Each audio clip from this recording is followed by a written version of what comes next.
I think the kind of top level outcomes are relatively similar. And it's kind of a common branching point across all of them. Once you get into the career destinations, this is where you really kind of need to understand, for example, that finance space. You kind of need to know who the different players are, how careers branch out. And my advice is, some people have this experience already and be able to just have the benefit of putting it down on paper. Some people, reach into mentoring networks, reach into your friends or people that have been in the industry for a little while to kind of ask their opinion of what these look like. So, people who've been in an industry for a decent amount of time will have a good idea here. Um, then at that point, that conversation will keep going. To find those superpowers, you can start to see these patterns if you start looking at those type of job sites and job descriptions of these particular places and these situational career destinations. So it's finding those patterns in there. Recruiters could be really useful here as well. If you have a recruiter you're speaking to or somebody that's kind of in the job space, ask the question, what sort of thing do you need? What are you seeing in the industry that's needed to get into this particular career or this particular type of company?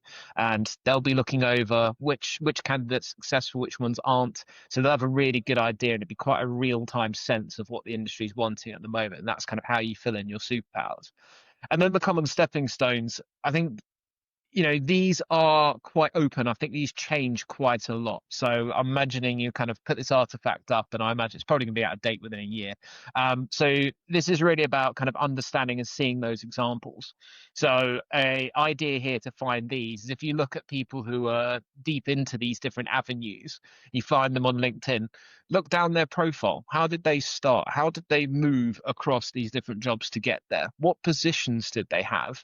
And what were the size of companies they're at, or the kind of the industries these companies were in? Is there any patterns you can find there? You can even, if you find a particularly good route, or if you find somebody's career path who's really inspiring, reach out and ask if you can speak to them more. They might say yes, and you'd get a really detailed insight, an inside track on how they think the next generation of people can get to their position. Fantastic. And what's the first thing that somebody should do? So if they feel fired up by what you've been talking about and they like the idea of setting a longer term direction and understanding the steps to getting there, what's the first thing they should do with your framework? I think the first thing is to start at the top. If you haven't got it already, have a really good idea of what you want from your career, a really good idea of where it's leading and what will enable you to look back and be really proud of it. And that's different for everyone. And each individual person's choice is perfectly valid and is very personal. So it's up to you. If you don't know this, kind of, it's worth doing some self-exploration to kind of think what motivated me to do the steps I've done already. If you're a fresh graduate, you kind of think what motivated me to do the degree I've done in the first place. Think about the best work and kind of the things you're really proud of so far. What drove you to go want to be able to do that in the first place? And that can help you get started to kind of work out. And as I said, it's not just one, you could have a mix of these as well. And it's interesting that your framework doesn't mention Java or Kubernetes or monolith or anything. It's absolutely not technical. It's all about picking the path and moving in the right direction rather than becoming super good at a technology. I think sometimes it's valid to get really good at that technology because being the kind of world-renowned Kubernetes expert takes a lot of time and a lot of effort and a lot of skill. And that some people who are at that position feel so happy in their lives and they absolutely love it. So I think that is a particular way to go. But driving down to those particular skill sets as the goal itself.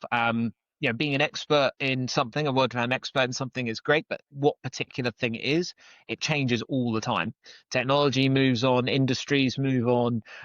So it's important to keep reevaluating this every now and again to kind of say, is the world still going in this particular space? Is this still realistic for me to look at? And adjust it as much as needed.